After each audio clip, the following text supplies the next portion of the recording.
Padre Fábio, sempre sofri muito na vida. Na escola, no meu grupo de amigos, sempre fui muito ridicularizado. Talvez pelo meu porte físico, que dificultava sempre as minhas atividades no esporte, as minhas atividades com os meus amigos. E mesmo tendo emagrecido muito, ainda continuo sofrendo do mesmo jeito. Como é que posso me livrar deste papel, Padre? Cansei de ser o bobo da corte e hoje sinto que estou ficando solitário à medida em que não me disponho a cumprir mais o papel que antes eu cumpria.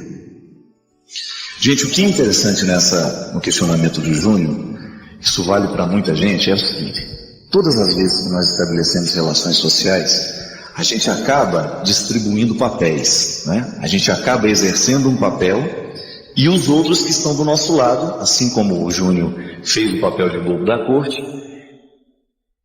fez com que ele criasse dentro dele esse personagem e o levasse adiante. Por quê? É muito interessante isso. Nas relações sociais que nós estabelecemos, um papel sustenta o outro. Quando a gente, por exemplo, ridiculariza alguém e a gente está em grupo, ridicularizar o outro faz a gente sentir-se bem com a gente mesmo. Já observou isso? E aí você percebe que no momento em que você ri de alguém, o outro está prestando um papel social, isso é, está mantendo a sua alegria, está mantendo a sua satisfação. Isso é terrível, mas é uma realidade que acontece o tempo todo.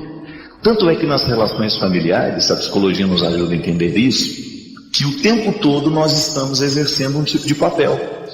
Por exemplo, você tem na família o bem-sucedido, mas você também tem o mal-sucedido. Você tem aquele que alcançou o sucesso, mas você tem a vítima. E muitas vezes a vítima é mantida na relação com aquele que é bem-sucedido. Porque, lamentavelmente, as relações humanas sempre passam pela comparação. E sempre aquele que está numa situação favorável acaba desempenhando esse papel social, que pode ser não só dentro da família, mas pode ser também no seu grupo de trabalho, onde quer que ele esteja. É por isso que quando a gente fala de relacionamentos, a gente precisa ter muita consciência e clareza, e por isso a gente precisa aprofundar sempre mais as questões humanas, para a gente começar a identificar duas coisas importantíssimas. Qual é o papel que eu presto nas relações? Como é que as pessoas me interpretam? E depois, como é que eu permito que elas me interpretem? Porque uma coisa é você ser ridicularizado uma vez e você aceitar. Outra coisa é você ser ridicularizado a vida inteira e isso tornar-se importante para você manter o vínculo com as pessoas. E muitas vezes a vítima é mantida assim. O bem-sucedido faz questão que a vítima esteja sempre do seu lado, porque é o melhor jeito que ela tem de se sentir bem-sucedida. Como é que uma pessoa vai se sentir bem-sucedida se ela não estiver se comparando com alguém? Não é verdade? E às vezes essa comparação, ela acontece o tempo todo e a gente não percebe que está acontecendo.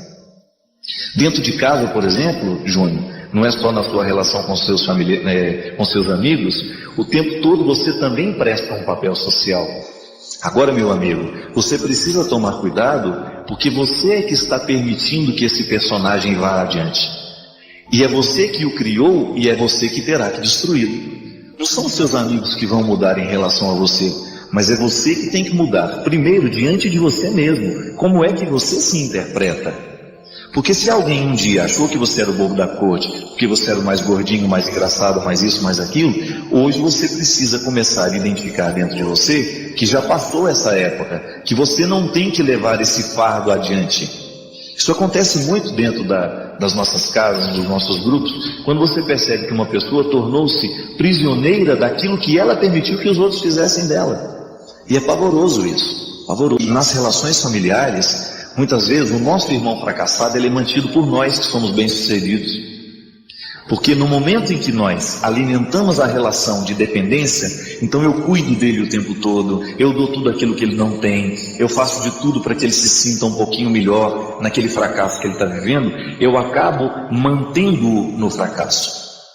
E é por isso, aí a gente entende um pouquinho aquilo que a gente diz, que pai que fica bajulando demais os filhos, dando tudo o que eles querem, protegendo-os da vida. Uma coisa é você educar para a vida e para a coragem, outra coisa é você proteger o filho o tempo todo, impedindo que ele cresça. O que você faz é justamente isso, você cria já um filho fracassado, porque você não o prepara para as dificuldades da vida. Então fica aquela relação de criar dentro do filho um personagem, que é o filho que você queria ter, um filho sempre preso a você, um filho sempre dependente. Não é para isso que a gente tem que educar os filhos da gente.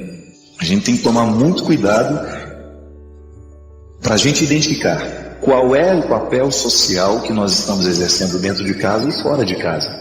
Isso é uma questão de conduta, de você descobrir se aquilo que você vive, de fato, é o mais honesto que você pode viver.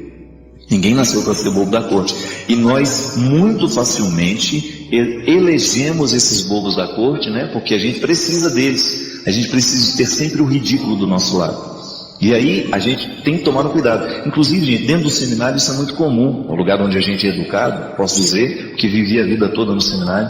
A gente corre o risco de ter sempre aquele mais bobinho, que todo mundo faz de mais bobinho, e vai ficando mais bobinho, mais bobinho, mais bobinho. O tempo passa e ele não aprende a não ser outra coisa, senão não ser o mais bobinho.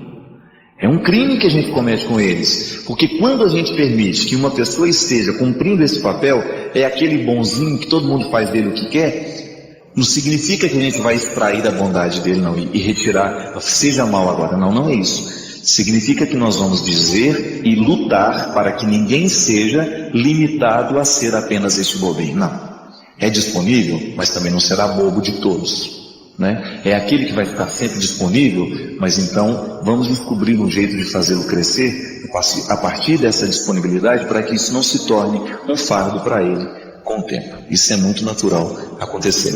Realmente você precisa tomar consciência daquilo que você permitiu que os outros fizessem com você. E não é esperar que os outros mudem não, meu filho. Ninguém vai mudar, tá bom?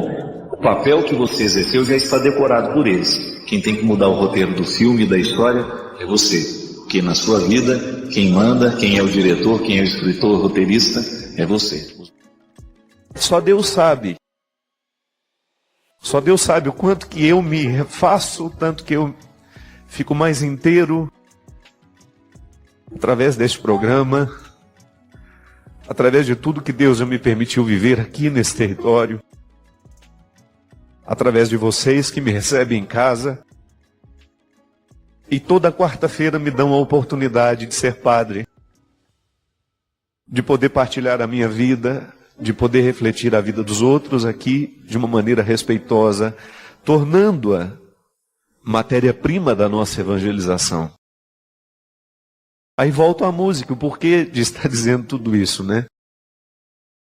Seja o meu melhor amigo. Isso me comove.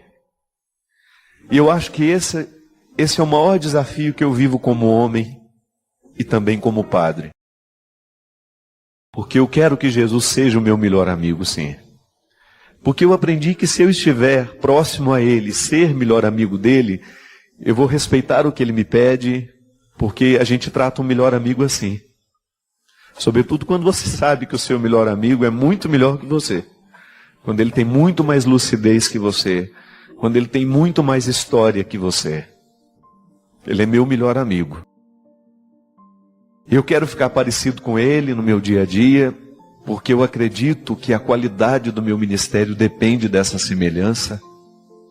Eu quero ter a mesma disponibilidade que ele teve. Eu quero viver parecido com ele na sua capacidade de amar, na sua capacidade de acolher as pessoas. E poder dizer para ele todos os dias, em todos os momentos da minha vida: Senhor, eu estou aqui. E se o Senhor precisar deste pobre homem hoje, age através de mim, age através dele. E seja o meu guardião. Me proteja de todos os males, me proteja de todos os excessos, me proteja de tudo aquilo que pode retirar a minha inteireza, me proteja de todos aqueles que não me amam do jeito certo, me proteja de todos aqueles que de alguma forma querem banalizar quem eu sou e a riqueza do ministério que o Senhor me confiou. Faço essa partilha porque essa alegria que hoje me invade, essa alegria que hoje me convoca, alegria é sempre uma convocação, né? Eu quero repartir com você para que você também sinta-se convocado por ela. Pela alegria que brota de ser amigo de Jesus. Eu sei que às vezes a gente compreende a religião como obrigações, né? Como situações que nos obrigam a fazer isso, a fazer aquilo. Não, esqueça isso. Nós aqui na Canção Nova queremos vivenciar e experimentar isso na nossa vida e depois convencer aqueles que nos assistem, aqueles que nos leem, aqueles que nos escutam, que ser amigo de Jesus não é um fardo, pelo contrário, é um privilégio. E que ter Jesus como melhor amigo é uma garantia de que nós seremos bons amigos dos outros também. Porque toda vez que nós fazemos a experiência de ter Jesus como o melhor amigo nosso, nós ficamos mais atentos à maneira como nós somos amigos dos outros. Eu sei que neste tempo tão marcado pela falta de confiança, pela falta de fidelidade, né? Às vezes eu encontro tanta gente traída, machucada, confiou em alguém, e aquele alguém em quem ela confiava traiu a confiança, não foi fiel, contou aquilo que era tão particular, aquilo que era segredo sagrado, né? Segredo sagrado, bonita a junção das duas palavras, né? Banalizou o sentimento. Eu sei que neste tempo onde nós estamos tão à mercê da violência do outro, não estou falando da violência física, não. Estou falando da violência que invade, que atenta contra aquilo que é sagrado para nós. Tantas pessoas estão hoje sendo violentas contra os valores que nos fazem pessoas. Ter essa mística. Eu sei que as pessoas vão nos trair. Mas se a gente for melhor amigo e deixar que Jesus seja o nosso melhor amigo, eu digo agora e quero dizer isso sempre, o meu melhor amigo é Jesus. Porque é Ele que me salva todos os dias, é Ele que me reconcilia, é Ele que me recebe de braços abertos, mesmo estando eu tão ferido, tão machucado, tão pecador. E quero que Ele seja o meu melhor amigo. Como? Eu quero que Ele seja a minha referência o tempo todo. Eu quero que Ele seja o meu caminho, eu quero que Ele seja a minha verdade. Ricardo Sá agora há pouco tuitava e falava sobre isso, do valor da verdade. Como é bom a gente lidar com a verdade, por mais dura que ela seja. E Jesus não trabalha com a minha mentira e nem está disposto a me receber quando eu quero mentir para Ele. Porque com a mentira Ele não pode fazer nada na minha vida. Por isso só me resta ser verdadeiro diante dEle. Esparramar as minhas misérias sobre a mesa e ter a consciência de que Ele acolhe tudo isso, desde que seja a minha verdade. Ser melhor amigo dEle e permitir que Ele seja o nosso melhor amigo. É a gente estabelecer esse vínculo, minha gente, que não nos deixa ficar paralisados. O crescimento espiritual é isso, é avançar na amizade com Jesus. E porque sou amigo dele, me interesso pela vida dele. Não é obrigação eu ler a Sagrada Escritura. Não é obrigação eu participar da missa todos os domingos. Não é obrigação eu fazer a minha oração diária. Não. É privilégio. Porque quando rezo, quando faço a leitura dos evangelhos, quando participo da Eucaristia, eu tenho a oportunidade de estar a sós com o meu melhor amigo. A religião é isso. Eu gosto de dizer isso. Orar é a gente estar em audiência particular com Deus. É a gente ser recebido em audiência particular por aquele que tudo sabe de nós. E ali, naquele momento de intimidade, a gente ter a oportunidade de partilhar o nosso coração, de partilhar as nossas dificuldades e de entregar a Ele, na certeza de que Ele não vai banalizar, nem tampouco desconsiderar o que nós entregamos a Ele. Porque o melhor amigo, o verdadeiro amigo, sabe nos respeitar. E eu gostaria de lhe convidar neste programa, e a partir deste programa, você também trazer a mística dessa amizade com Deus. Crescer na fé é você crescer na amizade com o Senhor. Orar é você estabelecer oportunidades de crescimento no Senhor. E tudo aquilo que nós fazemos, porque a religião nos propõe, não é outra coisa senão dar passos na direção do amadurecimento dessa amizade. Uma amizade madura é sem dúvida fruto de muito esforço, de muito labor. A gente não fica amigo íntimo da noite para o dia. Pode até ter facilitadores, a gente tem muita coisa em comum, mas a confiança é um elemento que se dá aos poucos. E essa confiança que nós precisamos ter em Deus, ela também se dá pelo processo de se aproximar deste Deus e de tentar conhecê-lo, através de tudo aquilo que está à nossa disposição, através de tudo aquilo que a igreja nos entrega como um tesouro de salvação, que nós vamos aos poucos descobrindo. Eu sei que você tem muitas dificuldades na sua vida, eu sei que às vezes a solidão é pesada, eu sei que às vezes você não tem alguém para telefonar ou bater na porta e pedir que lhe ajude. Não perca tempo.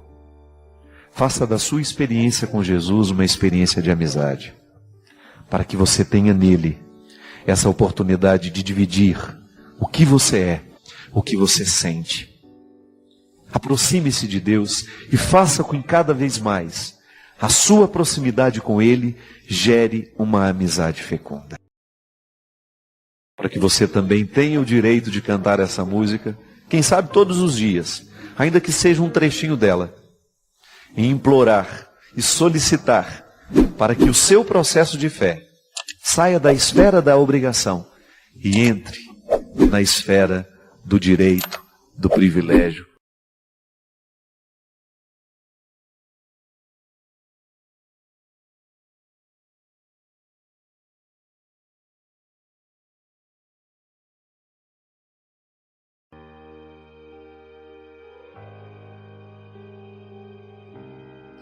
Eu me recordo que essa foi a primeira teologia que eu tive a oportunidade de aprender, e foi com minha mãe.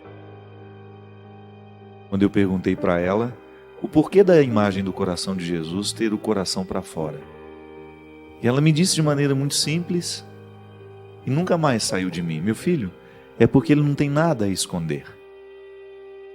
E depois, quando eu tive a oportunidade de ser educado na fé, sob a influência dessa mulher, que já trazia em si as marcas do coração de Jesus, e interessante, quanto mais eu vejo minha mãe envelhecer, mais eu identifico nela as características de Jesus. Uma mulher que está cada vez mais parecida com o coração do meu mestre. Eu fico muito honrado de ser filho dela e de ter aprendido com ela essa devoção também. O coração de Jesus que fez parte da minha vida, da minha infância, da minha história, depois da minha formação como padre. Tive a graça de fazer os meus estudos lá, na congregação do Sagrado Coração de Jesus.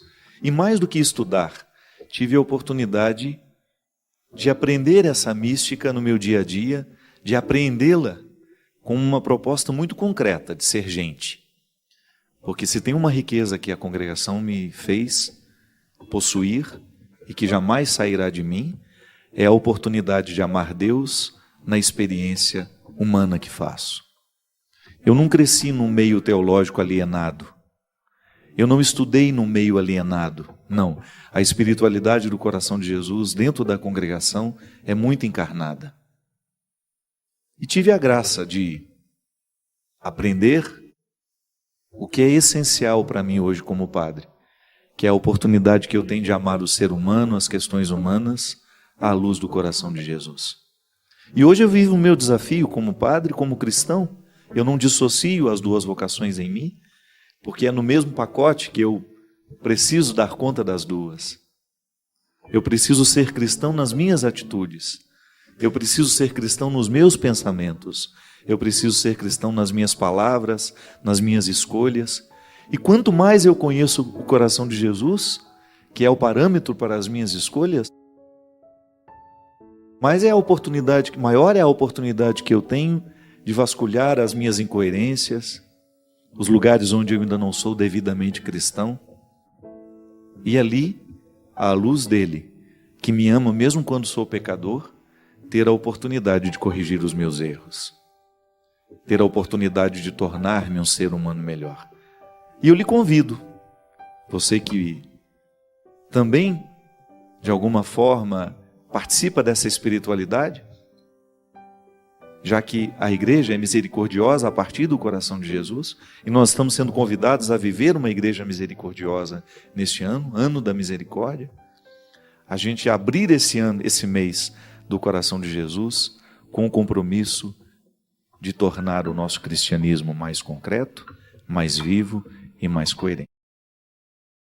E hoje, para ajudar a refletir esse início do mês do coração de Jesus, ele que também é padre do coração de Jesus, que é o grande responsável por muita coisa na minha vida, eu sempre digo que eu não tenho o direito de dizer o meu nome sem me recordar do nome dele. Me abriu portas, me deu oportunidades, tornou-se uma pessoa que de fato me amou no momento que eu precisava ser amado, me orientou no momento que eu precisava ser orientado, para que hoje eu pudesse exercer o meu ministério como eu exerço. Meu querido amigo Padre Joãozinho, vem cá, meu professor. Seja bem-vindo, viu? Muito obrigado. Tudo bem? Christian. Boa noite, seu Christian. Oi, Cris. Tudo certo? Esse piano aí, maravilhoso. Padre Joãozinho, como é que o senhor vive no seu dia a dia os desafios de ser um padre do coração de Jesus e ensinar esse povo essa mística? Porque é tão simples, né, padre? Mas ao mesmo tempo o mundo tem sido tão contrário à mística do coração de Jesus, à mística da misericórdia. Como é que você hoje vive isso no seu dia a dia? Sabe, Fábio, existem coisas que parecem óbvias e a gente parece que a gente nunca viu e depois que vê, parece que vê sempre. É como aquela pessoa que você não conhecia, de repente você vê a primeira vez e aí você não para de ver, né? Toda depois, hora né? parece Toda que você vez. vê a pessoa e descobre até que já esteve com ela na mesma escola, não sei o quê. E a espiritualidade do coração de Jesus é tão comum, tão cheia de saberes que todo mundo sabe, mas de repente eu observei o lado aberto de Cristo na cruz e comecei a observar que aquilo tinha um sentido para o meu xará, o apóstolo João, que ele ficou olhando lá, tá no João 19, né? Ó, o lado estava aberto porque um soldado chegou, ele é insistente, né? Transpassou o lado com uma lança, saiu sangue, saiu água, aquele que viu dá testemunho, o testemunho dele é verdadeiro, ele sabe que está dizendo a verdade. Olha quanta insistência. Eu escuto falar disso desde que eu era criança, quando eu entrei no seminário. Você também deve ter feito a mesma experiência, né? Coração de Jesus a partir da mãe, né? Exatamente. No seminário, 1976 eu entrei, né? Com 11 anos. Era uma criança. Outro dia uma pessoa me perguntando, como é que você conheceu o Padre Joãozinho? Eu conheci ele seminarista com a mão queimada. É verdade.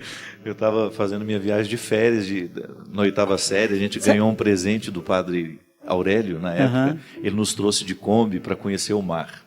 E eu me lembro quando eu cheguei no conventinho, o senhor estava lá. Foi com limão. Queimou com limão, isso mesmo. Limão no sol. É. Mas, e então, de repente, eu me dei conta que amar é abrir. Olha que simples. Coisa óbvia. Hoje eu olho para isso e digo, mas é verdade. Amar é abrir a mão, abrir a mente. Porque a palavra amor e o coração é a metáfora do amor íntegro e integrado, do amor inteiro, do amor não aos pedaços, né? Do amor honesto, do amor verdadeiro. O amor, ele é uma palavra tão comum que significa tudo, ou seja, não significa nada. Muita gente confunde com paixão, até com tempero de comida. Né? Tudo é amor. Né? Mas o que é amar? E aí tem aquele poema de Camões, né? O amor é um fogo que arde sem se ver, é ferida que dói e não se sente, é um contentamento descontente, é cuidar que se ganha em se perder. É a frase de Jesus. Quem quiser ganhar vai perder, quem aceitar perder vai ganhar. Ou seja, amar é abrir. E aí foi que eu fiquei vendo esse negócio de amar é abrir, e vi que para abrir a mão tem 5 dedos, e eu pensei, será que quais são os segredos do amor? E aí que veio a ideia de escrever um livro sobre os 5 segredos do amor. E quais são eles, padre? Então. Na verdade, estamos lançando agora, né? Acabou de sair. Fresquinho. Acabou de sair. Aliás, uma parceria da editora Petra com a Canção Nova. Canção Nova. Você pode adquirir através do site da Canção Nova. Se você ligar aqui, por exemplo, agora, neste momento, você já aproveita e faz a encomenda do seu. 0 Operadora 12 3186 2600. Embora você encontre esse livro em todas as livrarias do Brasil, se você compra diretamente da Canção Nova, você está ajudando a manter essa obra no ar. Olha, Fábio, Os 5 Segredos do Amor. Você escreveu quando esse livro? Que situação foi? Esse ano. Na verdade, esse livro... Isso é um pouco o desdobramento do mini sermão, não? Também. Teve inspiração lá Também. também? Tem um pouco do mini sermão, tem um pouco de 20 livros que eu queria escrever e nunca escrevi, que são os remédios essenciais para uma vida equilibrada e feliz, as leis da atração, muito do magistério do Papa Francisco, que fala que é uma igreja de portas abertas, e aquele negócio ficou na minha cabeça. Amar é abrir. Eu tinha lançado aqui pela Canção Nova as 7 virtudes do líder amoroso, né, que é sobre amabilidade, e depois, amorosidade, depois como liderar pessoas difíceis, sobre amabilidade, o primeiro passo para o sucesso, que é um jeito de falar do amor, mas esse negócio, o que é mesmo amor? Objetivamente, amar é abrir. Então eu fiquei pensando assim, será que o amor tem um código, ou tem alguns códigos, tipo uma senha, né? Então, qualquer lugar onde a gente chega, o pessoal pergunta... Primeira coisa que a gente quer, né? Qual é a senha? Para nos dar acesso a alguma coisa. Né? E será que o céu também tem uma senha? Né? Sei lá, eu fui procurar na Bíblia, e no livro eu conto essa história. Né? Então, quantos caracteres teria a senha para alcançar uma vida equilibrada, feliz, saudável, amorosa e amável? Eu cheguei à conclusão que são 5. Davi tinha 5 pedrinhas naquela sacolinha, com uma delas ele venceu Golias. Ali a Bíblia começa com 5 livros do Pentateuco. Jesus tinha 5 chagas. Esse negócio de 5 é muito recorrente, né? A palavra Jesus tem 5 letras. David tem 5 letras. Então, esse número na Bíblia é muito eloquente, tanto que é a união de 3, que é o número de Deus, com 2, que é as 2 naturezas de Cristo. Em muitas imagens de Jesus, ele aparece assim, né? E os orientais fazem o sinal da cruz assim, em nome do Pai, do Filho e do Espírito Santo, amém. Ou seja, a Trindade. E aí eu fiquei pensando, mas será que Jesus não deu uma chave? Será que ele não deu uma dica? E um mestre da lei chegou para ele e perguntou assim, qual é o código para entrar no céu? Qual é o mandamento maior? Qual é o resumo da Bíblia?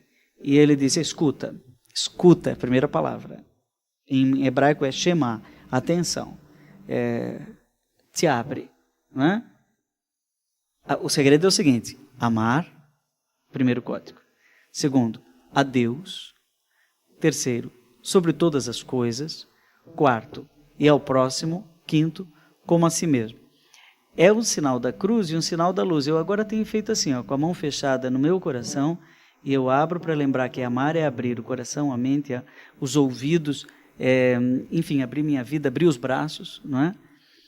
E nessa dimensão de abertura, me abrir a totalidade que é Deus, onde eu encontro um Pai. Me abrir a natureza, que é um jardim criado por Deus, maravilhoso, com o qual eu devo viver uma relação de intimidade com a criação, é maravilhoso, né? Tomar um banho e conversar com a água. São Francisco de Assis nos ensina isso, né? Louvado sejas, meu Senhor, pelo vento, pelo ar. Ai, que bom, estou respirando, estou vivo, não é? E ao próximo, onde eu encontro Jesus.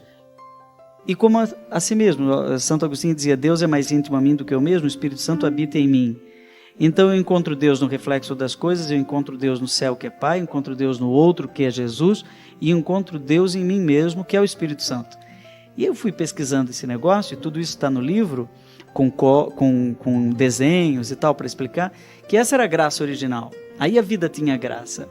E o paraíso era o equilíbrio dessas dimensões que me deixavam íntegro e integrado com essas 4 dimensões, que terminava numa quinta, que era a integridade, o eu total, não é? Mas como no meio do caminho sempre tem uma pedra, não é? O ser humano ouviu a voz errada, ouviu a pessoa errada, não é? E inverteu a coisa. O que devia estar embaixo foi lá para cima, e se tornou Deus, as coisas começaram a determinar a vida humana, e Deus que estava lá em cima foi para o lado, então quiseram ser iguais a Deus, e o irmão que estava do lado foi para baixo, então virou coisa. É o estupro, não é? Que está em voga agora, né? Irmão que massacra irmão. E aí aquela dimensão do eu mesmo Você trabalha isso naquele livro, Quem Me Roubou de Mim. Não é? Esse é novo também. Né? Tem uma nova edição, né? Com a cara nova, é. Qual? O sofrimento bater à sua porta. Eu me perco. Eu perco a minha identidade. Ou seja, anulo a minha identidade original. O ser humano lá, naquele mito de Gênesis 1 a 11, é interessante porque ele narra esse mapa, né? Mapa da felicidade e também o segredo da infelicidade. Então, quando Deus chega no jardim e quer conversar com os nossos primeiros pais, eles estão maquiados, eles estão mascarados, eles estão vestindo roupas. Aquela nudez maravilhosa, original, né, se perdeu. Teve que inventar a hipocrisia. Mil coisas sobre isso. Para não ter contato com essa nudez. E aí eu estou agora desenvolvendo uma ideia, Fábio, e está no livro também a intuição original, que é a lei da atração. Então, eu percebi que para cada uma... É um capítulo daqui, né? A lei da atração. As leis da atração estão nessas 5 dimensões. Aqui no livro eu trato de cada um dos 5 códigos, não é? O amar a Deus sobre todas as coisas e o próximo como a si mesmo. Depois, apenas para resumir, lá no final eu percebo como Maria viveu essa integridade de maneira perfeita e como houve quem roubasse a senha do céu. E essa ideia, eu tenho que dizer aqui, eu também roubei de um bispo argentino chamado Dom Virgínio Bressanelli, que foi superior-geral da nossa congregação. Ele pregou um retiro esse ano aí em Atibaia e eu participei. E a certa altura ele disse, vocês já perceberam que poucas pessoas chamaram Jesus de Jesus? Eu parei para pensar. Eu falei, sabe o que é verdade? Dos apóstolos, nenhum chamou ele de Jesus. Mestre, rabi, Senhor. O cego Bartimeu chamou Jesus, filho de Davi, tem pena de mim. Só gente lascada. Até o demônio na sinagoga de Cafarnaum chamou ele de Jesus, disse que ele sabia quem ele era. E o bom ladrão, na cruz, falou, Jesus. Quer dizer, meu Deus Salvador, Yeshua, lembra-te de mim quando estiveres no céu. E esse é o código. Jesus. Jesus é o nome que os primeiros cristãos repetiam sem parar.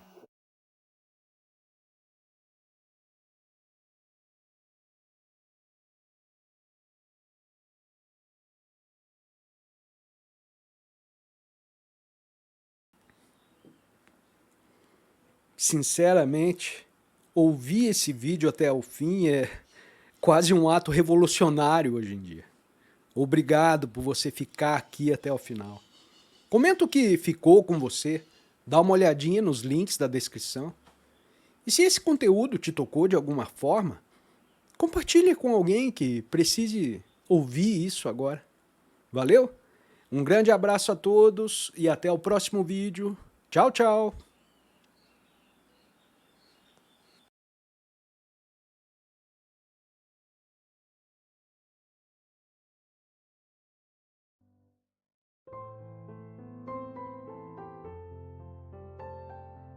Às vezes nós vamos incorporando ao nosso jeito de ser detalhes que nem são nossos.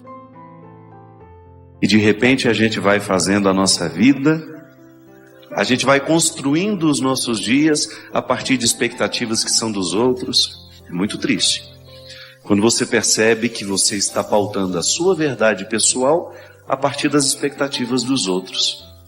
Isso pode acontecer dentro do casamento.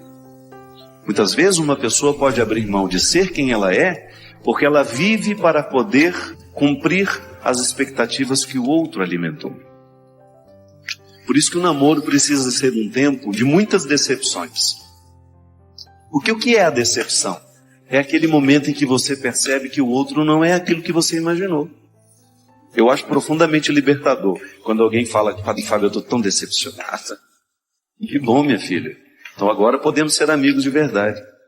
Porque antes o outro pode ter me imaginado demais.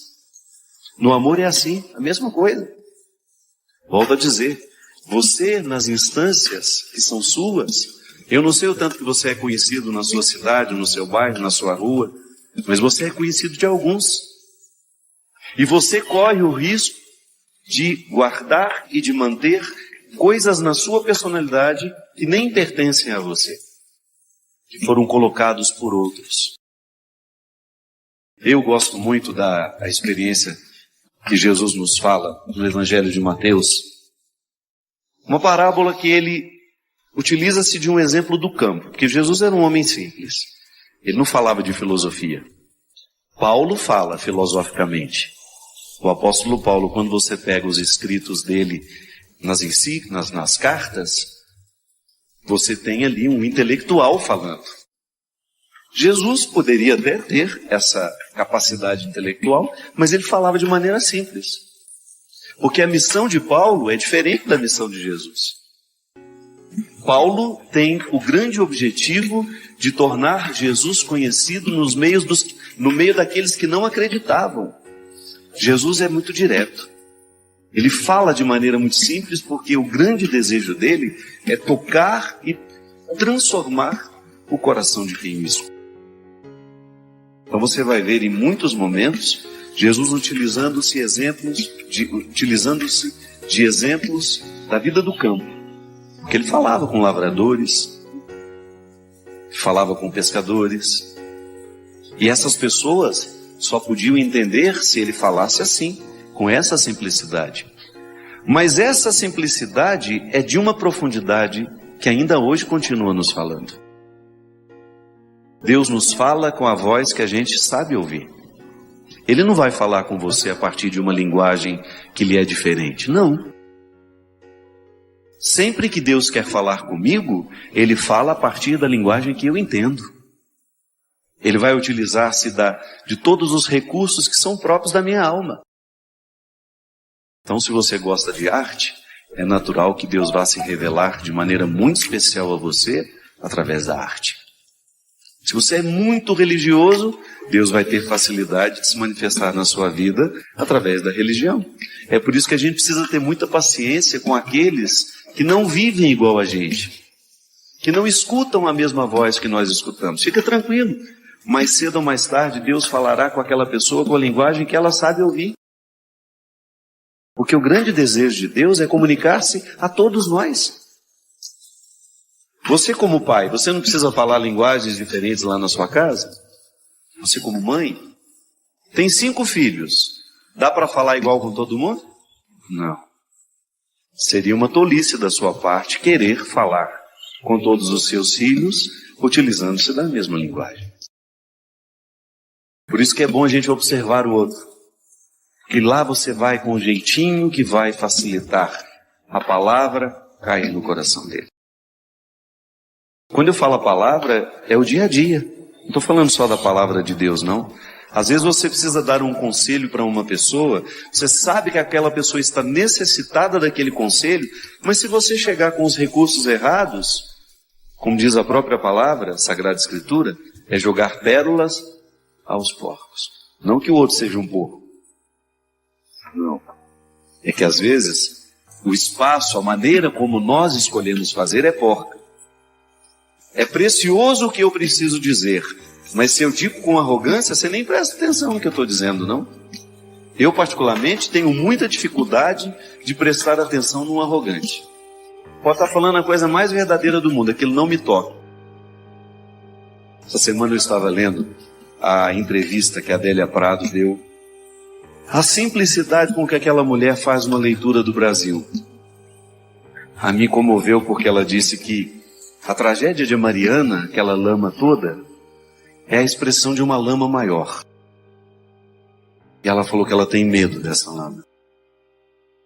Aquela tragédia expressa outras tragédias nossas.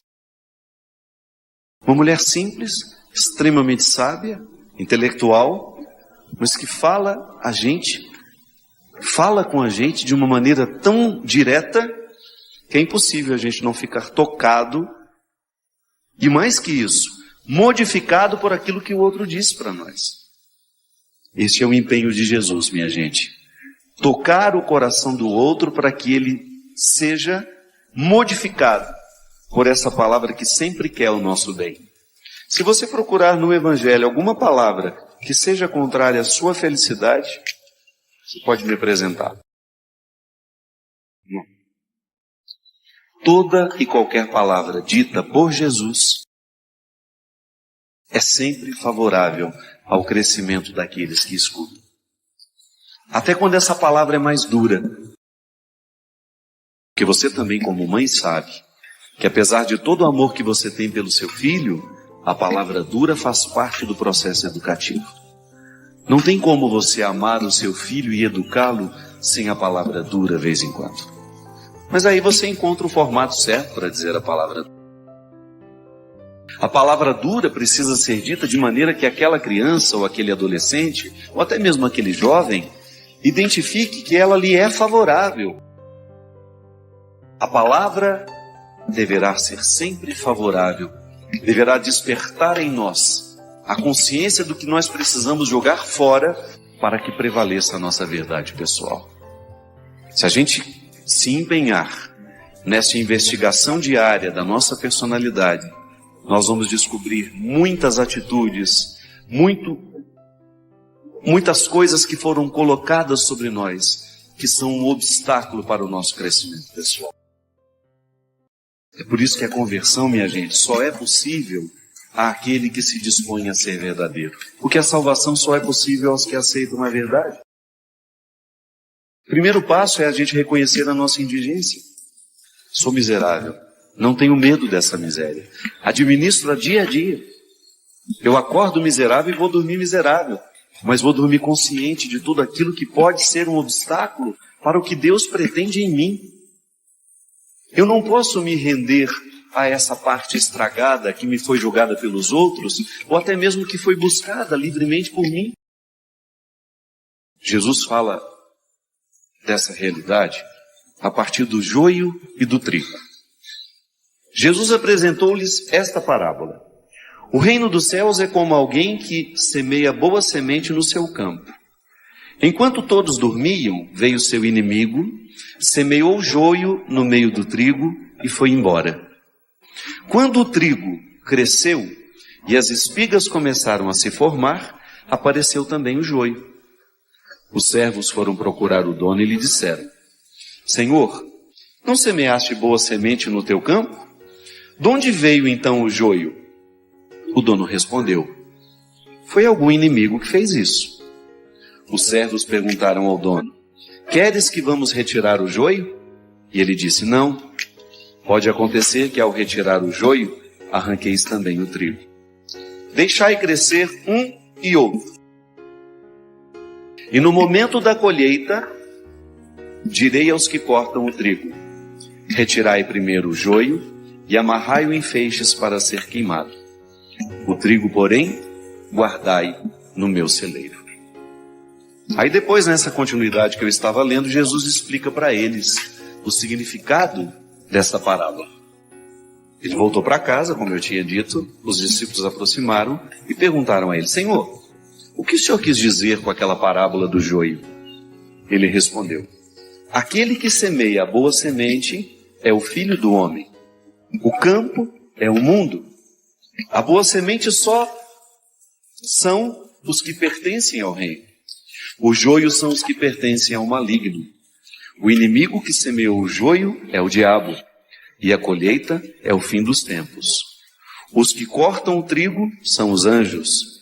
Como o joio é retirado e queimado no fogo, assim também acontecerá no fim dos tempos. O Filho do Homem enviará seus anjos, e eles retirarão do seu reino toda causa de pecado e os que praticam o mal. Depois serão jogados na fornalha de fogo. Ali haverá choro e ranger de dentes. Então os justos brilharão como o sol no reino de seu Pai. Quem tem ouvidos, eu sempre gosto de pensar que o fim dos tempos para nós é hoje. Eu tenho todo o direito de acreditar as minhas esperanças escatológicas. Bonito isso. Eu pensar que eu viverei um juízo final. Ótimo. Mas eu preciso fazer diariamente a experiência da volta do Filho do Homem na minha vida. O verdadeiro cristianismo consiste em nós vivermos diariamente este impacto da palavra de Deus em nós. Todo homem, toda mulher que leva a sério o seu cristianismo precisa fazer o seu juízo final antes de dormir. Como foi que eu vivi hoje? Como foi que eu tratei as pessoas? O que eu escolhi hoje? O que eu vi? O que eu ouvi? Quais foram as escolhas que determinaram hoje o meu jeito de ser? Aí você está fazendo o que Jesus falou. Dando uma olhada no campo da sua vida, na seara da sua vida, e identificando onde é que está o joio, que é aquilo que pode ser favorável ao seu crescimento humano, e onde... O joio não, né? Desculpe. É o contrário. Ainda bem que você estava atento e me olhou assim. Onde é que está o trigo? Tudo aquilo que é bom em você. Quantas pessoas semeiam trigo na sua vida?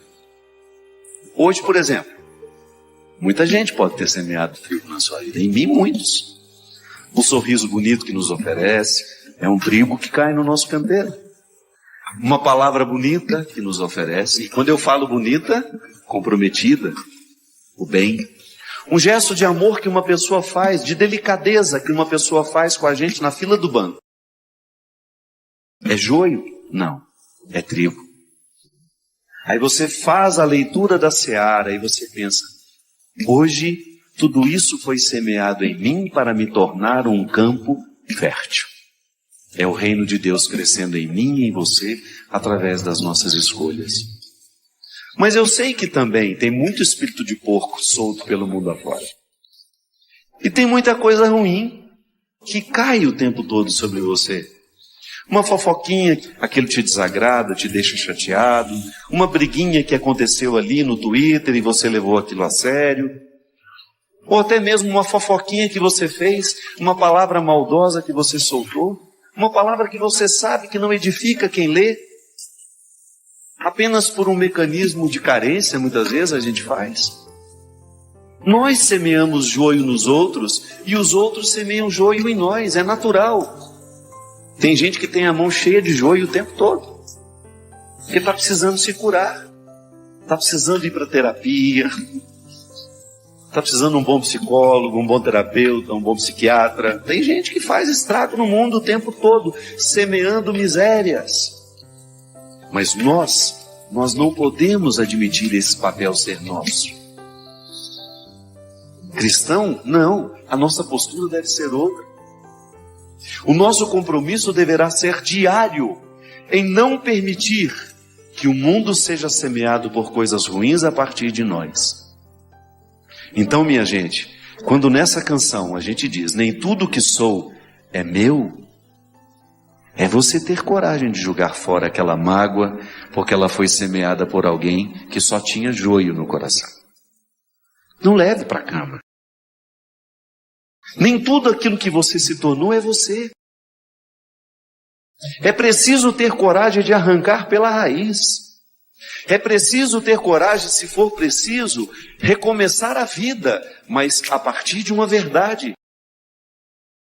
Reunir o trigo que foi semeado em você, tudo aquilo de bom que você recebeu dos seus pais, dos seus amigos, das pessoas que passaram pela sua vida, porque até mesmo as pessoas que nos amam, ainda que não estejam conscientes disso, jogam joio no nosso processo humano. Quantas coisas eu precisei renunciar depois de grande, porque eu tomei consciência que aquilo não me fazia bem.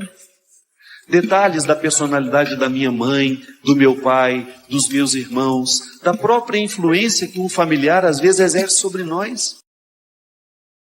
Eu tenho certeza que aqui, e muita gente que nos assiste em casa, conhece pessoas que ficaram emperradas na vida por causa de relações doentias familiares. Porque não tiveram coragem de arrancar a raiz que até então lhe prejudicava de ser quem ela era. Essa parábola do joio e do trigo, ela deveria ser lembrada por todos os dias antes da gente dormir.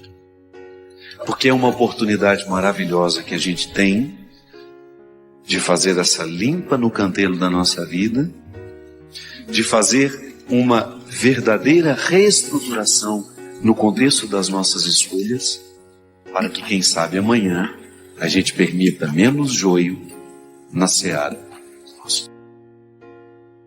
Eu desejo que você, nas suas lutas, você tenha sempre o direito e a possibilidade de retirar os seus excessos. para você ver diante dos seus olhos a sua verdade fundamental. Sem exageros, só você. E a partir disso, você reencontrar o caminho da vida.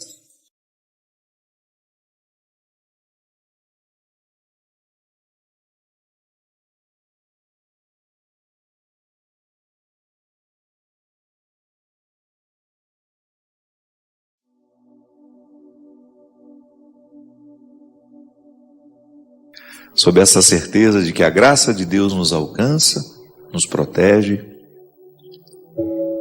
coloca-nos dentro de uma circunstância de cuidado. Aliás, eu acho que é um dos pontos mais bonitos que a fé em Deus pode provocar na gente, é essa sensação de estarmos sempre sob o cuidado. O cuidado é uma experiência humana que nos ajuda muito a compreender o amor de Deus por nós. Quando eu sou cuidado ou quando eu sou o cuidador. Quando eu estou num desses papéis, eu tenho uma oportunidade única de compreender o que significa ser cuidado por Deus. Porque a fé nos ensina, e esse conforto nos é dado pela fé, que a graça de Deus é o amor, a misericórdia que antecede toda e qualquer atitude humana. Ainda hoje, lá em casa, nós falávamos sobre como é difícil na vida de uma pessoa precisar enfrentar a doença, a idade, ou os dois juntos, né? A idade e a doença, sem ter alguém que cuide. É muito triste você ter de experimentar a sua indigência na solidão. Porque quando faltam as forças da gente, só a graça nos basta. Você que está precisando enfrentar a perda de um filho, por exemplo, você não tem forças humanas para ver um filho ser sepultado. Quantas vezes eu estive ao lado de mulheres que precisavam sepultar os seus filhos, não existia força humana para isso. É doído demais. E naquele momento, somente a graça de Deus pode nos ajudar, pode nos sustentar. Somente quando estamos sustentados pela graça de Deus é que nós damos conta de passar por essas barreiras, por essas tempestades, por essas lutas. Ele nos sustenta. Nos sustenta, nos dá condições de compreender a fraqueza como uma oportunidade de conhecer esse Deus que nos antecede. Porque é assim, é como se nós tivéssemos esgotado todos os nossos recursos. Eu já dei a minha paciência, eu já dei a minha caridade, eu já dei a minha coragem, eu já dei o meu amor, eu já dei a minha misericórdia e não sobrou nada de mim. Então, Deus vem e me sustenta com aquela reserva, como se fosse o nosso pré-sal, né? Quando você acha que você já esgotou todas as riquezas do solo, você ainda chega ao lugar que não é seu mais, aquela antessala, mas que está à sua disposição, como uma reserva para lhe ajudar a prosseguir. Perder alguém. Como é difícil a gente perder alguém. Perder uma mãe, ter de sepultar uma mãe. Mia Couto dizia de maneira tão poética, né? Não há terra nesse mundo que possa sepultar uma mãe. Eu digo que não há terra neste mundo que possa sepultar uma pessoa que a gente ama, seja qual for o papel dela na nossa vida. Seja por uma ligação biológica, pelo sangue igual que nós temos, ou seja pelo vínculo que a vida nos proporcionou viver. O amor que se estabeleceu e que ficou definitivo. Você ter de sepultar uma pessoa que foi fundamental na sua vida não é fácil, não é brincadeira. Porque se eu vivo o meu cristianismo somente na sala que eu conheço, a sala das minhas virtudes, a sala dos meus empenhos, a sala das minhas coragens, das minhas disciplinas. Eu corro o risco de viver um cristianismo sem Cristo, sem Deus, sem graça. E à medida em que eu vou perdendo o meu vício, a minha vitalidade, o que me sobra? É aí que muito desamparo se estabelece. É aí que muita fé, que parecia fé, cai por terra quando você percebe que não há Deus naquela história. Há apenas uma busca de si mesmo, que parece religiosa. O que significa ser sustentado por Deus? Porque essa frase é usada tantas vezes, mas quem de fato sentiu isso? Vamos deixar de hipocrisia. Quem de fato sentiu que depois de não haver mais forças humanas, você experimentou uma força que não era sua, que te segurou? Chegar à verdade dessa expressão, e não apenas a repetição. Que Deus me sustente na hora da minha dor, tá? É bonito dizer isso.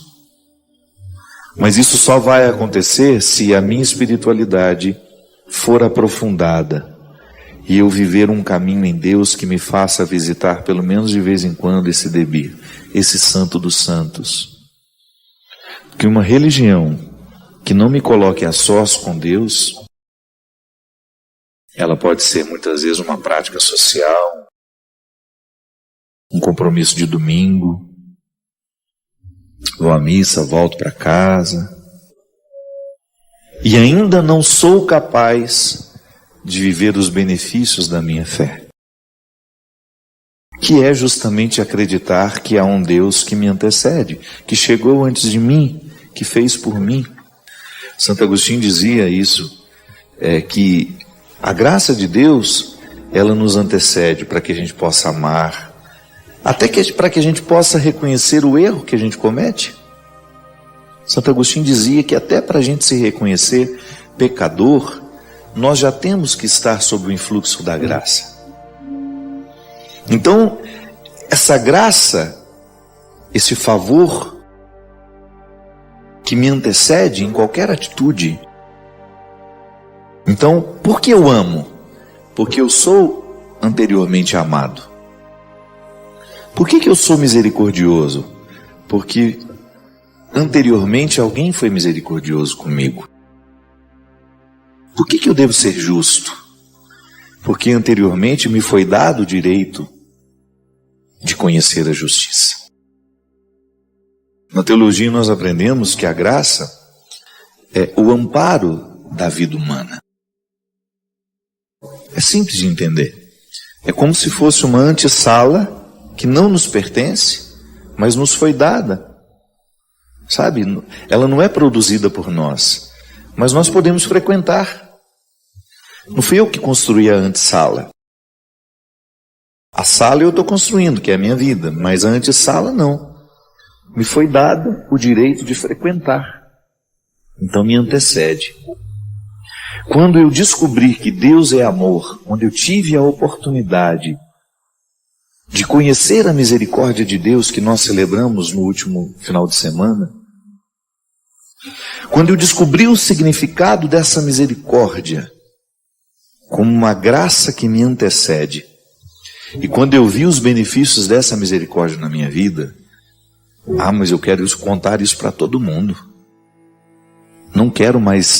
Eu não quero perder a oportunidade, ainda que seja numa graça que eu faço, ainda que seja numa piadinha que eu conto.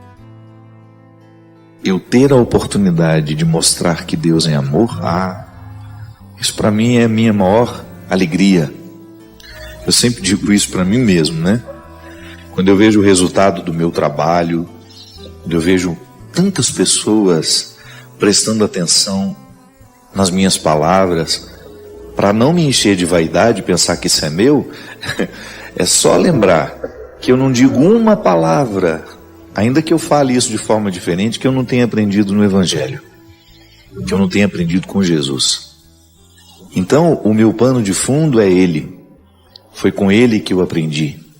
É com Ele que eu aprendo diariamente aquilo que eu faço questão de ensinar. Sabe por quê? Porque me fez bem. Então, ter fé é você reconhecer que em nenhum momento você esteve sozinho. Nas pedras das estradas onde andei, nas perdas que enfrentei para ser quem sou, no fracasso que vivi, comigo estavas o tempo todo ali. O teu amor me basta, o teu olhar me alcança, em teu colo sou criança e o teu prazer é me guardar. E sob a tua graça eu ponho a minha vida. Quando eu não tenho saída, a tua voz me faz voltar. E eu me lembro que no dia que eu fiz a música, eu fui fortemente visitado pelos acontecimentos que foram para mim muito difíceis de serem enfrentados. As lutas, as dificuldades, tudo que fez parte da minha vida nos últimos 2 anos. E o que eu achei interessante é que não existia rancor no meu sentimento, sabe? Quando você olha para um passado que foi difícil, mas sem nenhum rancor. Sem aquela pretensão de achar que a vida foi injusta comigo, não. Porque eu sei que tudo aquilo eu suportei, eu pude viver, porque Deus estava me amparando. Foram felizes oportunidades, muito difíceis na hora de serem vividas, mas depois que você olha para trás, você percebe que foram oportunidades felizes que você teve de ser carregado por Deus. Isso faz com que a gente viva uma experiência de Deus tão interessante, porque Deus deixa de ser uma troca de favores, uma instância onde nós trocamos favores. Não é assim que nós precisamos compreender, que nós devemos compreender a nossa espiritualidade. Deus não pode ser compreendido como alguém que está ali para nos conceder favores o tempo todo e a minha relação com Ele ser pautada nesse concedimento de favores. Não. Deus é um amor eterno que não muda de ideia, então não preciso fazer promessa para agradá-lo. É muito mesquinho pensar que Deus vai fazer aquele milagre só porque eu fiz uma promessa, sabe? A nossa espiritualidade precisa amadurecer e pensar que o amor de Deus está sempre à nossa disposição. Ele não muda de ideia. Ele quer sim que você consiga o emprego, Ele quer sim que você tenha saúde. Deus não muda de ideia em relação àquilo que é bom para nós. Mas nem sempre nós conseguimos saber o que é bom para nós. Quantas pessoas insistiam, ficavam até magoados com Deus. E depois percebiam que aquilo que havia acontecido, que aquilo que havia sido negado, era na verdade um favorecimento. Volto a dizer, precisamos ter muita maturidade espiritual para compreender os nãos da vida, as perdas, os sofrimentos e as lutas. Deus não é mesquinho igual nós somos, viu? Se nós precisamos de moeda de troca para poder fazer favor a alguém, Deus não é assim. Deus é graça, Deus é amor, Deus é misericórdia. E não adianta tentar negociar com Ele, porque Ele não muda de ideia, Ele só quer o nosso bem. E se não acontece de acordo com o que nós esperávamos, pode ser que aquilo que nós tanto desejávamos não é o melhor para nós. Deixa que o tempo lhe responde. Então a fé consiste em você permitir que depois de você ter feito todo o esforço para aquilo que você queria, você trabalhar com a possibilidade de que alguma coisa dê errado, porque não era isso que Deus queria exatamente para você. Não é sempre que o meu querer é o mesmo querer de Deus. Às vezes eu posso estar enganado. Ainda essa semana mesmo eu coloquei lá no meu Instagram. Nem sempre o desejo é confiável. Porque o meu desejo pode estar a serviço do que eu quero e não daquilo que eu de fato necessito. Então eu rezo, faço promessa, faço isso, faço o meu esforço e o negócio dá errado, eu fico decepcionado com Deus. Não, pelo amor de Deus. Por amor a Ele, a nossa espiritualidade precisa ser madura. Fazemos o nosso esforço, nós rezamos, nos empenhamos, mas Deus não aceita moeda de troca. É disso que nós estamos falando. A nossa espiritualidade precisa nos levar ao debir. Precisa nos fazer chegar a esse lugar reservado, onde só cabe você e Deus. É lá neste lugar que você aprende a teologia da graça. Não academicamente como eu pude aprender. Não estou falando de estudo acadêmico. Porque chegar a essa antessala é o quarto dos fundos, né? Isso em hebraico chama-se debir. Debir, para a cultura hebraica, era o quarto dos fundos da casa. O quarto sem luz.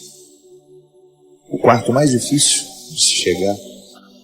E depois essa palavra foi colocada no contexto do templo. O templo de Herodes, quando ele foi construído, Debir era o Santo dos Santos, o lugar onde os sacerdotes só entravam uma vez por ano. Interessante isso, né? O lugar onde o sacerdote entrava apenas uma vez por ano era separado da sala do templo. Eram 3 salas, separado por uma cortina, e ali havia a prevalência de um mistério. E é por isso que nesses últimos anos da minha vida, eu tenho encarado, inclusive, às vezes vira até piada para os meus, para aqueles que estão do meu lado, e quando eu vou e o negócio deu errado, eu, antes de ficar nervoso, falo, foi um livramento. Não era para ser. Porque antes eu me irritava de um jeito que vocês não imaginam.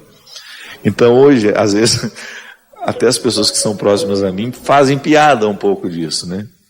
Mas é verdade, eu acredito mesmo nisso. Se eu fiz um esforço para chegar lá, para acontecer, não aconteceu, então não era para ser. Deus não queria que fosse assim. A mim é um conforto espiritual. Me livra da ira, me livra de muitas vezes querer ter o controle de tudo, sabe? E aí eu me sinto cuidado por Deus. Não era para ir nessa hora, porque Deus preparou uma hora melhor para mim. Vai ser melhor ir amanhã. Às vezes eu estou naquela ânsia de ir embora para casa e não deu certo, não deu certo. A minha equipe tentou de tudo, não deu certo. Eu falo, então tá bom. É livramento, não era para ir. Mas o conhecimento dessa graça, o conhecimento dessa reserva, só é possível àqueles que ousam misticamente aprofundarem a sua fé. Porque senão nós vamos ficar dentro de um contexto raso de espiritualidade, sabe, de favores e deveres, de direitos e deveres. Um Deus que nos presta favor, um Deus a quem a gente faz umas gracinhas com o nosso comportamento, a quem a gente paga algumas promessas, a quem a gente faz algumas orações decoradas. Não estou falando dessa religiosidade rasa. Eu estou falando de um mergulho humano, numa compreensão mística, de um Deus que está em nós, que nos orienta, que mexe no nosso jeito de ser, e que vai nos ajudando a conhecer essa antessala, onde Ele está nos sustentando.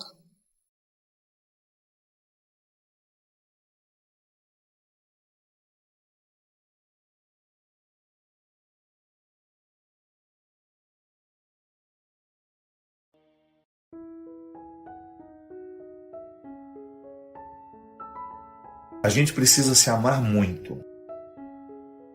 O ciclo do alto amor, ele é muito difícil de ser vivenciado, de ser experimentado, porque nós temos com muita frequência um autodesprezo. A gente entra em experiências de autodesprezo que são absolutamente nocivas para nós. A gente tem muita dificuldade de administrar os nossos insucessos, os nossos fracassos, dos mínimos aos mais volumosos. De repente você não conseguiu ser como você gostaria de ser. De repente você não fez o que você gostaria de ter feito. Desde as escolhas mais elementares, minha gente, aquilo que na filosofia a gente chama de acidental, né? Que não tem nada a ver com a essência ainda, é só acidental, tá ali beirando. A gente faz escolhas acidentais o tempo todo, a roupa que a gente vai vestir, o lugar que a gente vai comer. Mas existem escolhas que são essenciais, que são aquelas que modificam na sua estrutura, que modificam quem você é. Então, o que é interessante? A experiência de você perceber que no seu dia a dia, manter o amor próprio significa você se reconciliar com as escolhas acidentais e infelizes que você fez. E dependendo da escolha acidental, ela repercute na essência. Sim. Você acidentalmente escolheu um namorado, por exemplo. Você tinha 1 milhão de homens para escolher. Sim, porque você é uma mulher que tem muita possibilidade. Aí você escolhe aquele cara. Aí você escolheu aquele cara, foi acidental. No primeiro momento é acidental. Por que é acidental? Porque poderia ser outro. Não é uma realidade que você não pode substituir. Aí a convivência com aquela pessoa, que num primeiro momento foi acidental, vai se aprofundando, aprofundando, e de repente aquilo se transformou numa relação essencial, porque passou a modificar as estruturas mais profundas da sua personalidade. A pessoa que era acidental passou a ficar na essência com você. E aí, às vezes, essas pessoas podem ser terríveis na nossa vida. Elas podem nos estragar, elas podem nos retirar do eixo da nossa verdade, elas podem nos espoliar, elas podem nos machucar, elas podem nos estragar emocionalmente. Aí aquilo que foi acidental no primeiro momento, depois repercutiu essencialmente. Então é por isso, o tempo todo, nós estamos fazendo experiências, escolhas acidentais, com as quais nos frustramos. A gente se frustra muito numa experiência acidental. Depois essa frustração joga, consequências na nossa essência, na nossa verdade. Então a gente vai minando muito a estrutura do auto-amor. É o amor próprio que nos protege de tudo. Inclusive dessa história de ficarmos ofensíveis ou não. Quando eu me amo, quando você se ama, quando você tem um respeito por você, toda vez que você for caluniado, é difícil? Eu não estou falando de uma postura fácil. O que você vai tentar fazer? Não prestar atenção na calúnia, não gastar energia com a calúnia, não gastar tempo com os caluniadores. É a mesma coisa que você cair no asfalto, ralar a sua mão, e quando começar a cicatrizar, você vai, rala de novo. Isso é cultivar a ofensa. Isso é cultivar a calúnia. Isso é fortalecer o caluniador dentro de nós, ou a energia negativa que alguém nos ofereceu numa bandeja. Quem decide em não guardar isso? É o soldado do auto-amor. A guardiã do auto-amor. Então, a guardiã do seu auto-amor, é que vai fazer a triagem. Guarde isso, não guarde isso. Guarde aquilo, mas não guarde aquilo. É o amor próprio, essa instância. Vou inventar aqui, não sei se estou falando uma bobagem, se estiverem presentes os psicólogos que queiram me corrigir, mas eu poderia dizer que o amor próprio é a instância emocional mais inteligente que nós podemos ter em nós. Será que estou errado em dizer isso? Pensar que o amor próprio é a instância mais inteligente em nós. É ela que vai fazer o discernimento de tudo aquilo que a gente vai guardar ou jogar fora. É interessante pensar assim, eu gosto de pensar assim. Se estiver errado, depois vou me corrigir com o tempo. Mas a instância do auto-amor como algo que está muito purificado, muito certo, é igual à consciência. Quando nós falamos de consciência, e eu sempre gosto de dizer que Deus nos fala pela consciência, por quê? Porque a consciência é o lugar que em nós é muito puro. Por que a gente não dorme com a consciência tranquila? Porque nós enchemos ela de impureza. Ela sabe tudo que a gente faz de errado. Quando nós não estamos com a consciência purificada, a gente não dorme, a gente fica muito mal, a gente fica incomodado com o que tomou de decisão, ou que falou, que agiu. Então, o que é interessante? Eu pensar que a minha consciência é o lugar do meu amor próprio. E é o amor próprio que nos protege. Você está sendo invadido o tempo todo. Eu não tenho medo de ar. Tenho certeza que você está sendo invadido o tempo todo por pessoas que têm respeito por você e que invadem com coisas boas, porque ser invadido não é de todo ruim, né? Eu sou invadido por pessoas boas, eu sou escancarado por pessoas boas, que trazem energia positiva, que me trazem boas palavras, que me trazem boas propostas, que me trazem boas ações, bons fluidos. Ótimo! Mas nós também estamos sendo invadidos por pessoas que nos trazem muitos fardos, muitos pesos, muitas situações desagradáveis. E é aqui que a gente vai fazer a triagem. O que a gente vai escolher guardar de tudo isso que é invasão na nossa vida? Invasões positivas, invasões negativas. Então, é o alto amor, essa guardiã, esse soldado, que será capaz de fazer a triagem do que nós iremos guardar em nós e do que nós iremos rejeitar. Então, se lhe ofende, preste atenção. Por que está lhe ofendendo? Será que tem alguma conexão com a sua verdade? É bem possível que sim. É bem possível que a palavra ofensiva esteja mostrando para você aquilo que você não gosta de reconhecer. E você se sente assustado quando alguém disse, porque de alguma forma está tornando público aquilo que você gostaria que ficasse eternamente nos bastidores. Quando é calúnia, não. Não há nenhuma conexão com a verdade. Então, entra por aqui, sai por aqui. E não volta mais. As ofensas que nos doem são as que revelam as verdades que queremos ocultar. Quando não estão minimamente alinhadas à nossa verdade, nem nos abalamos. Entram por um ouvido e saem pelo outro. E aí algumas pessoas, não, padre, mas como é que a gente faz quando a gente é caluniado? Claro que eu vou ficar abalado, claro que eu vou ficar chateado. E claro que a ofensa dói. Sim, minha gente.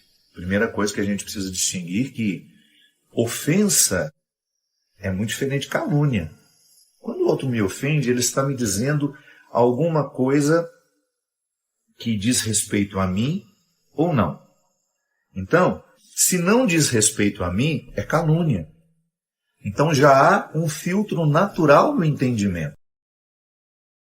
O filtro natural do entendimento vai me ajudar a distinguir se aquilo que o outro está me dizendo é uma ofensa ou se aquilo que o outro está me dizendo é uma calúnia.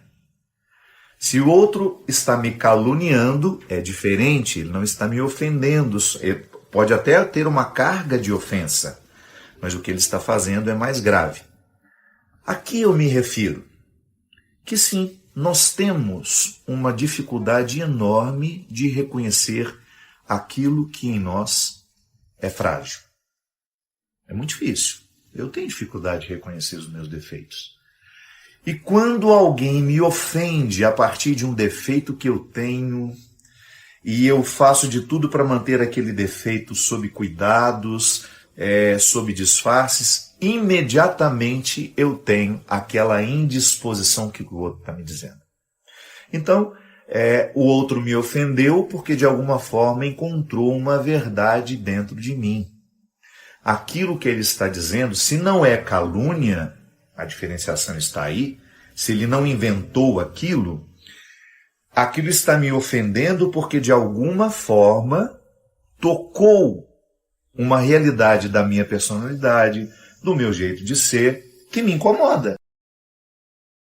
E é claro, me incomoda porque eu sei que de alguma forma está minimamente alinhado com uma verdade que eu tento esconder.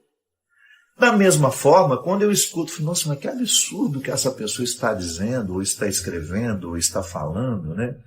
Aí o que acontece dentro de mim? Eu naturalmente faço um processo de distanciamento e digo, não, isso que essa pessoa está dizendo, isso que essa pessoa está escrevendo, não tem nenhum alinhamento com a minha verdade.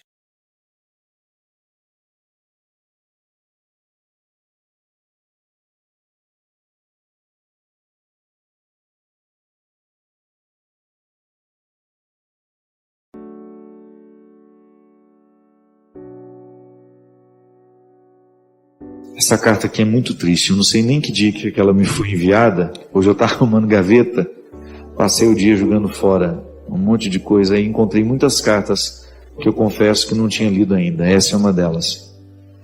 Padre Fábio, é uma imensa emoção saber que esta carta estará um dia em suas mãos.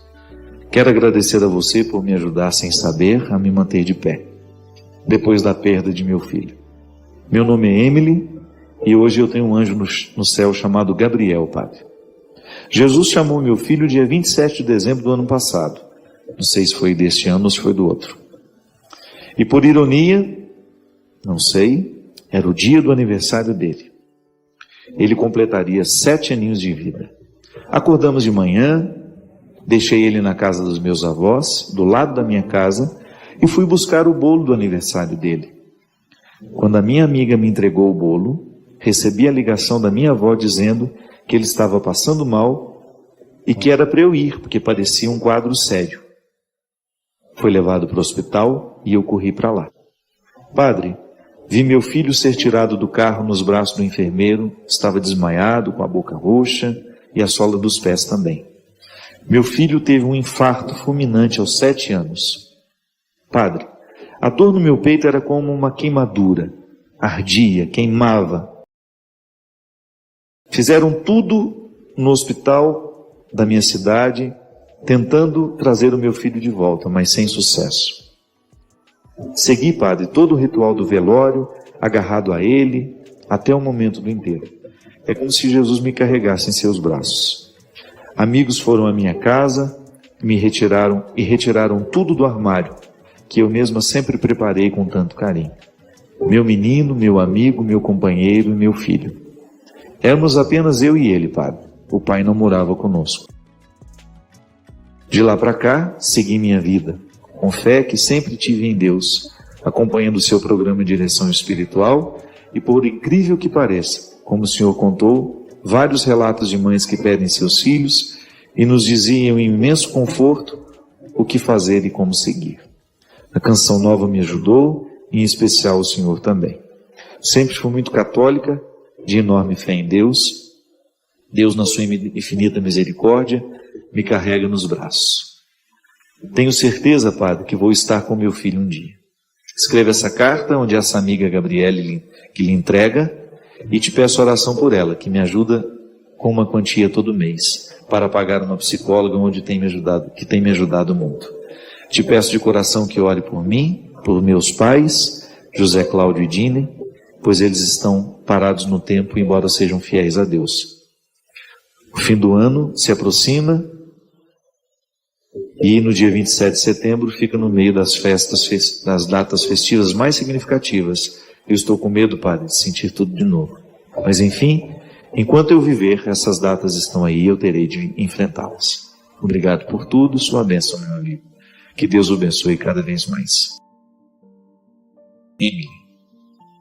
Minha filha, eu sei, não tenho ideia se essa carta me foi enviada no ano passado, eu creio que não. Acho que ela me foi enviada em 2014. Os sofrimentos, eles não envelhecem, né?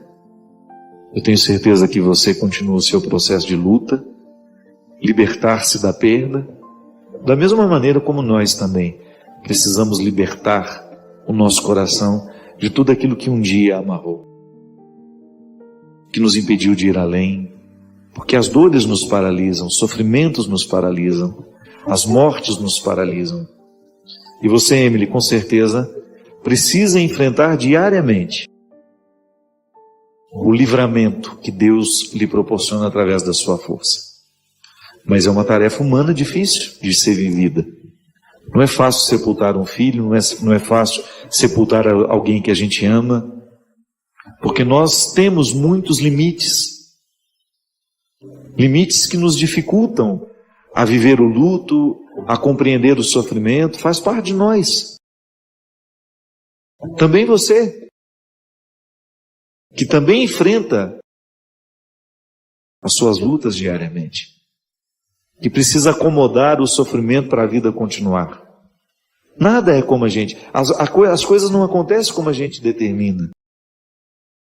Nós não somos os senhores do tempo. Hoje estamos aqui, amanhã não estamos mais. Hoje temos as pessoas que nós amamos, amanhã não temos mais. E a gente precisa ser livre para compreender isso. A gente precisa se libertar de tudo aquilo que o passado nos prende, nos escraviza e que muitas vezes nos impede de ver a graça do momento presente. Ou então às vezes estamos amarrados no futuro, né, que a gente nem sabe se vai ter. Boa parte da vida a gente perde assim, amarrados no passado ou no futuro. Pouco sobra de nós para o presente. E é por isso que fico sempre muito encantado com essa capacidade que Jesus tinha de acordar as pessoas para o momento presente.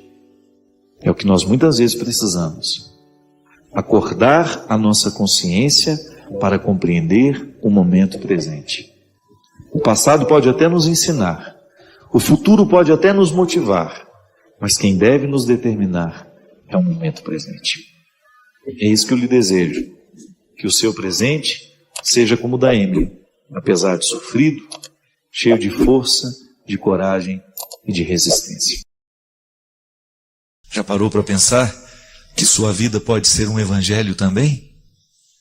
Mesmo que ela nunca seja proclamada nas nossas liturgias, mesmo que não seja a leitura de domingo, pensar que a sua vida é um evangelho que hoje está evangelizando alguém.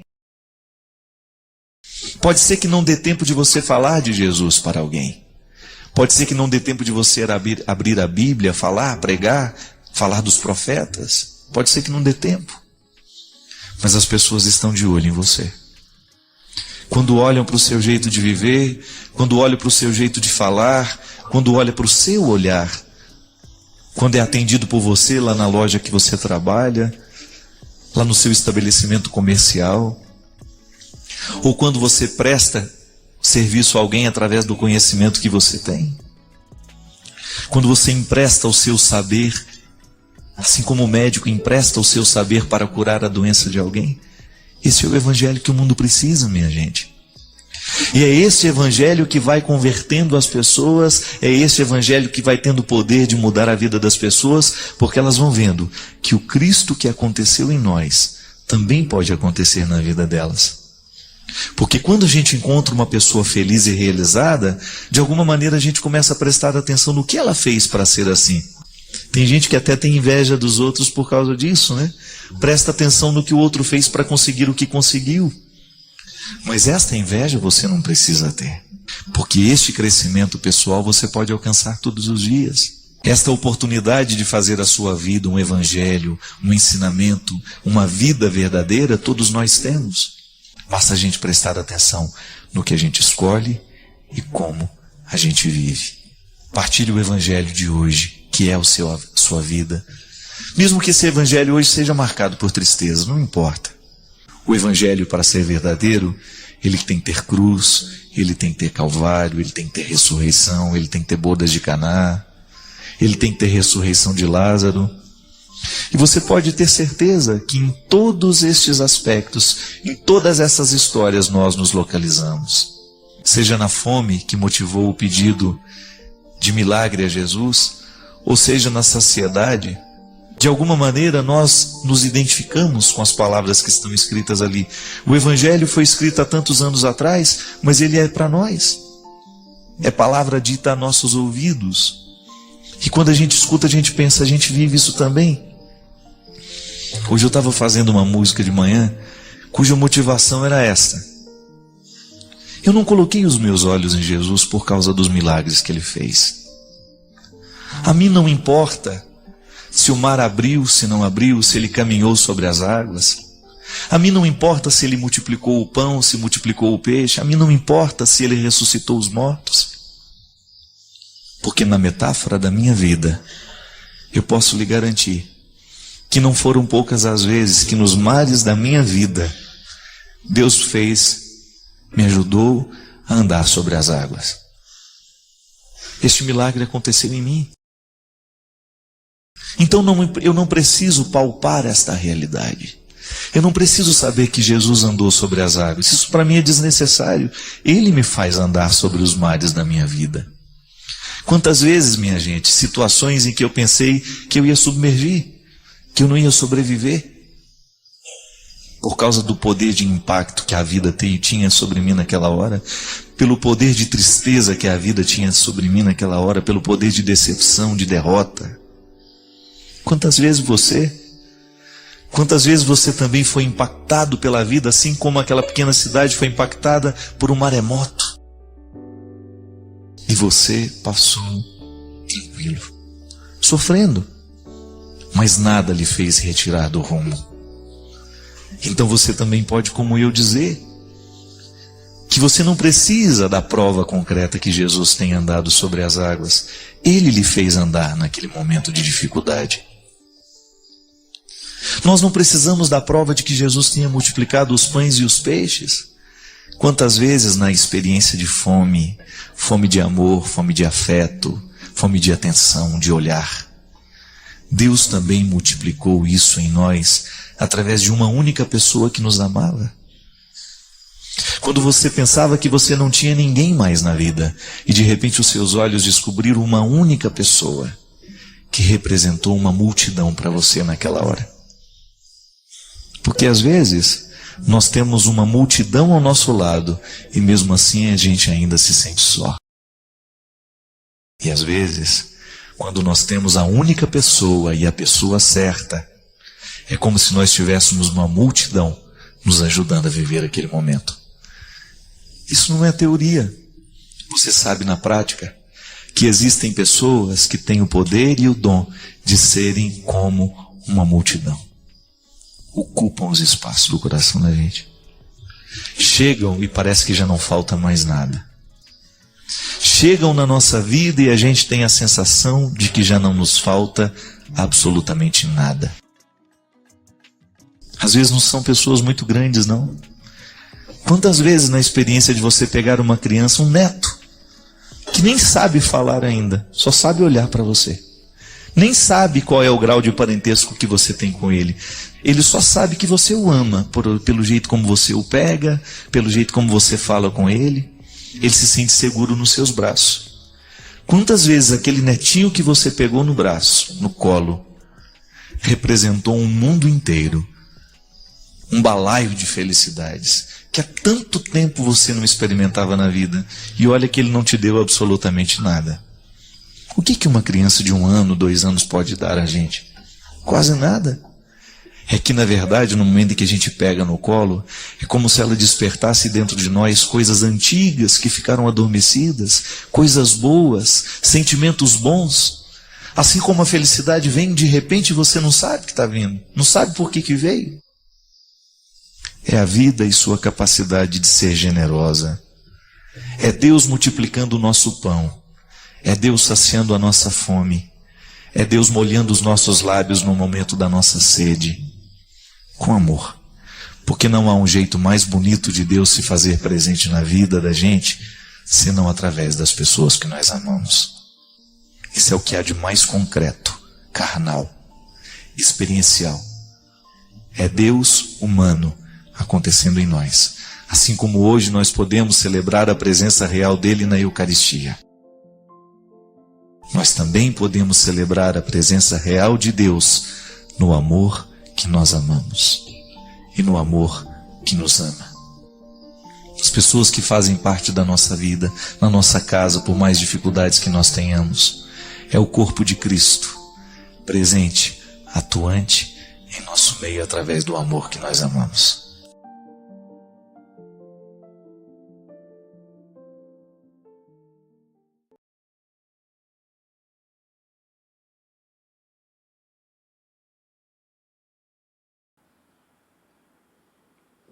Se você chegou até aqui, é porque isso falou com você em algum nível. Comenta de onde você está ouvindo. Inscreva-se no canal, Dá uma olhadinha nos links da descrição para ter mais reflexões, porque, meu amigo, minha amiga, poucos fazem esse caminho até o fim. Valeu? Um grande abraço e até o próximo vídeo. Tchau, tchau.